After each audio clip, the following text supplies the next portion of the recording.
Welcome back. Right now, we are in the thick of the holiday shopping season, and that rush can also be a ripe opportunity for thieves trying to take advantage of the hustle and bustle that we see.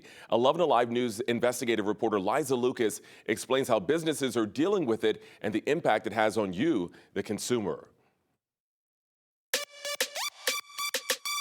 My partner and my cousin, Baldwin Dawkins, he does the designing. Step inside Refresh Atlanta. You can expect high quality customer service, the latest new everything and experience. And co-owner Richard Brown's ready to show off the East Point store's rare sneakers, clothing, and other apparel. We keep all the Supreme decks for sale. We got the Bear bricks. For a lot of people didn't even know that we reopened back up. The business still bouncing back.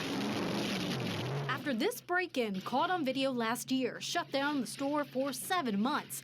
Thieves making off with everything in sight. The loss meant building back, restocking, and a $15,000 investment in security. It hurt.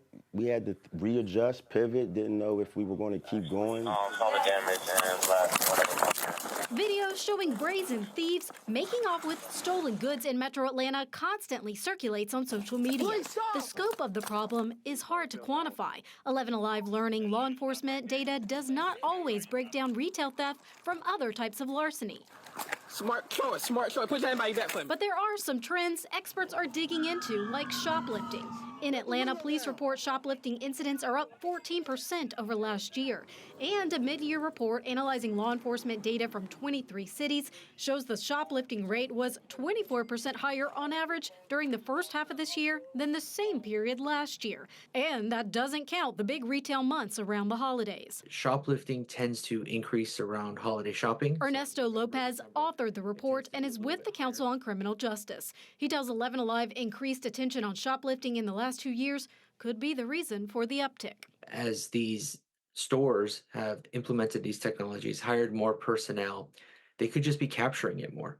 And as a result of that, you see higher reported incidents of shoplifting. Saying the FBI still pulls numbers from 2 different sources. Businesses, meanwhile, just want to balance security with the customer experience. The things that you and I all notice is items that are behind a case, behind a counter, now I have to wait. Douglas Bowman, professor of marketing at Emory University's Goizueta Business School, says it's tricky because what retailers don't want is employees or customers feeling nervous in their stores. Retail theft potentially impacting prices, too. Because we have to, recruit, so some things we might have to add a higher value to, and some things we might have to, it can help the customer, too, because some things we might have to sell a little faster and take a loss off on because, we have to meet our deadlines as well. Brown just hopes with the holidays, this resonates with any would-be thieves. If you put the same energy into the positive, you'll go further. So think about it before, you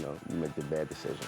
Well, Liza, the available data reveals this is a pain point for a lot of retailers and shoppers, but how can we really understand the larger issue in the criminal justice system? Ernesto Lopez tells me earlier this year, the council's working group released recommendations geared towards lawmakers and other policymakers to improve crime data infrastructure, because he says honing in on these numbers and understanding the why isn't just a challenge with retail theft and shoplifting, but also more serious crimes like non-fatal shootings. And you can check out Liza's full report on 11alive.com right now. Simply find this story on our homepage and you can check it out there.